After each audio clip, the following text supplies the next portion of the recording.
السلام علیکم ورحمۃ اللہ وبرکاتہ۔ ایک بزرگ کہتے ہیں کہ میں جنگل سے گزر رہا تھا، مجھے ایک جھگی نظر آئی جس پہ بلند آواز سے کوئی بول رہا تھا، اللہ تیرا شکر ہے، اللہ تیرا شکر ہے۔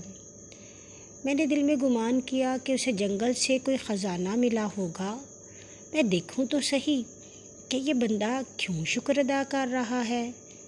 جب میں نے دروازہ سے جھانکا تو میں نے دیکھا کہ ایک آدمی جو بستر پر لیٹا ہوا ہے، اس کے ہاتھ کٹے ہوئے ہیں، اس کے پاؤں کٹے ہوئے ہیں، اس کی آنکھیں ضائع ہو چکی ہیں، مگر پھر بھی وہ کہہ رہا ہے، اللہ تیرا شکر ہے۔ جب میں اندر گیا تو اس نے میری آہٹ سے پوچھا، تم کون ہو؟ تو میں نے کہا، میں ایک مسافر ہوں۔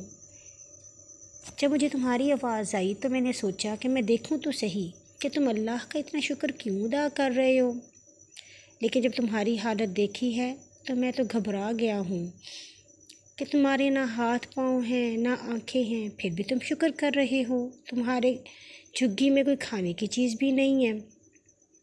اس پر وہ بولا، مسافر سنو، جب تک اللہ نے چاہا اس نے مجھے آنکھیں دی، میں نے دیکھا، ماں باپ اولاد کو رزق کھلایا، جب تک اس نے چاہا میں نے اپنے پاؤں سے طواف کعبہ کیا، میں نے اپنی ہاتھوں کے ساتھ پاؤں کے ساتھ مدینے کی طرف بھی گیا، عمرہ بھی کیا، حج بھی کیا، تو میں پھر اپنے رب کا شکر ادا کیوں نہ کروں؟ جب اس نے چاہا اس کی چیز تھی، اس نے مجھ سے چھین لی، لیکن جب میرا دل کرتا ہے، میری آنکھوں کی بینائی تو نہیں گئی، میں اپنے رب کو یاد کرتا ہوں، میرا دل روشن ہے، میرے دل میں میرے آقا صلی اللہ علیہ وسلم کی محبت ہے، میرا دل چاہتا ہے جب میں درود پر لڑتا ہوں، جب میرا دل چاہتا ہے میں اللہ کی معرفت حاصل کر لیتا ہوں، تو مجھے ہاتھ اور پاؤں کے چھن جانے سے کوئی تکلیف نہیں ہے۔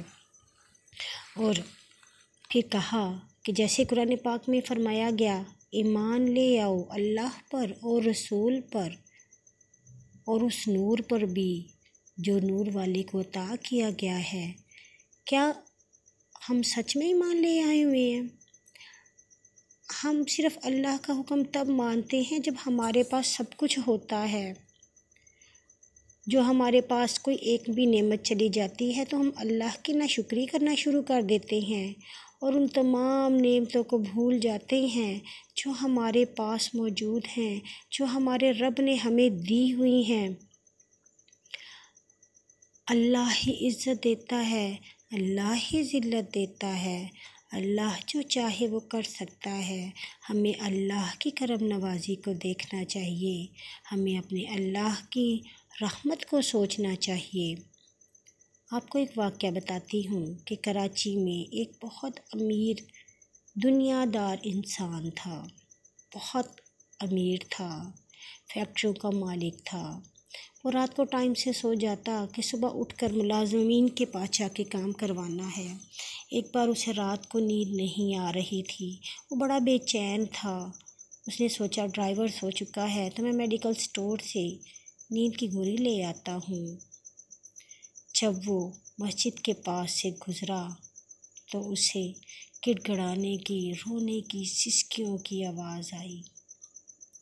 سبحان اللہ، کیا میرے رب نے خوب فرمایا ہے، الا بذکر اللہ تطمئن القلوب۔ وہ کہتا ہے جب میں مسجد کے اندر گیا تو اندھیرا تھا، میں نے لائٹ جلائی تو ایک 28-30 سال کا نوجوان پھٹے کپڑوں کے ساتھ شدید رو رہا تھا۔ میں نے وضو کیا اور میں گیا اور اس کے کندھے پر ہاتھ رکھ کر پوچھا کہ اے بھائی، تم کیوں روتے ہو؟ تمہیں کیا پریشانی ہے؟ تو اس نے کہا کہ میری بیوی حمل سے ہے، ڈاکٹر نے کہا ہے کہ آپریٹ کے بغیر اس کا علاج نہیں ہو سکتا، ڈاکٹر نے مجھے 50,000 مانگے ہیں، تو کوئی تو غریب کو دن کی روشنی میں بھی اپنے پاس نہیں پھٹکنے دیتا۔ تو مجھے تو صرف اپنا رب اور اپنے رب کا گھر نظر آیا کہ جہاں پر جب بھی چاہو وہ سینے سے لگا لیتا ہے، وہ دعاؤں کو سن لیتا ہے، وہ پریشانیوں کو دور کر دیتا ہے۔ تو وہ جو مالک تھا وہ سمجھ گیا کہ اس کے دل کی پریشانی کیوں تھی اور اللہ اسے نیکی کرانا چاہتا تھا۔ اس نے اپنا وزٹنگ کارڈ نکالا اور اپنی 10,000 اس کی جیب میں تھا، وہ اس نوجوان کو دیا اور کہا کہ یار یہ لو، جب کبھی اور پیسوں کی ضرورت پڑے گی تو میرے پاس آ جانا۔ اس لڑکے نے پیسوں کو جیب میں ڈالا، وزٹنگ کارڈ کو ہاتھ میں بھی پکڑ کے نہ دیکھا اور کہا کہ اگر میں کبھی 1 سے 2 مرتبہ تمہارے پاس آؤں گا تو تم نے منہ موڑ لینا ہے، مجھے تمہارے اس وزٹنگ کارڈ کی ضرورت نہیں، میں اس در کا سوالی ہوں کہ جہاں بولا بھی نہ جائے، صرف ندامت سے سر جھکا لیا جائے، آنکھوں کی زبان بولی جائے، تو وہ میرا رب، وہ میرا ارحم الراحمین، وہ میرا رب العالمین، وہ میرا رب ذوالجلال ہر دعا کو سن لیتا ہے اور قبول کر دیتا ہے، اور جب بندہ اس کے سامنے جھک جاتا ہے تو وہ رب اسے اپنی رحمت کے سائے میں لے لیتا ہے۔ مجھے تمہارے پیسوں کی ضرورت نہیں، بس میرے اللہ نے مجھے دے دیا، جب مجھے ضرورت پڑے گی میں پھر اپنے رب کے پاس آ جاؤں گا۔ سبحان اللہ۔ ایک مرتبہ حضرت حسن بصری جو تھے وہ مجمع میں خطاب کر رہے تھے اور انہوں نے کہا کہ اللہ کی معرفت لینی ہو تو رب کے دروازے پر دستک دیتے رہو، کبھی نہ کبھی تو دروازہ کھل ہی جائے گا۔ وہاں سے ایک پگلی گزر رہی تھی، اس نے حسن بصری سے کہا اپنی باتوں پر غور کر، وہ رب ہے جس کا دروازہ کبھی بند نہیں ہوتا، دستک تو وہاں دی جاتی ہے جہاں دروازے بند ہوں۔ تو حضرت حسن بصری بہت شرمندہ ہوئے اور بہت پریشان ہو گئے۔ سبحان اللہ، یہ ہوتی ہے معرفت کی بات۔ تیرا کرم جو ذی وقار ہو جائے، تیرا کرم جو ذی وقار ہو جائے، گدائے خاک نشیں تاجدار ہو جائے۔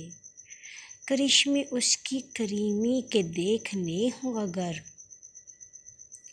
کرشمے اس کی کریمی کے دیکھنے ہوں اگر، تو گناہ گار سرتا پائے شرمسار ہو جائے۔ اپنے رب سے مانگ کر تو دیکھو، اپنے رب کے سامنے جھک کر تو دیکھو، اپنے رب کے سامنے عاجزی سے تو دیکھو، اپنے رب کے سامنے آنسوں کو لا کر تو دیکھو، مصلی بچھاؤ اور ایک بچے کی طرح اپنے رب کے سامنے گڑ گڑاؤ، رو، جیسے ایک بچہ ضد کر کے اپنے ماں باپ سے ہر بات منوا لیتا ہے۔ ہم اپنے رب سے سب کچھ لے سکتے ہیں، وہ رب ہمیں سب عطا کر سکتا ہے، وہ تمام نعمتیں جو دیکھنے میں ناممکن ہیں ہمارا رب ہمیں عطا کر سکتا ہے، مگر بات ساری نیت کی ہے، بات ساری یقین کی ہے، بات ساری عاجزی کی ہے، انکساری کی ہے۔ بے شک وہ رب سنتا ہے، کبھی مانگ کر تو دیکھو۔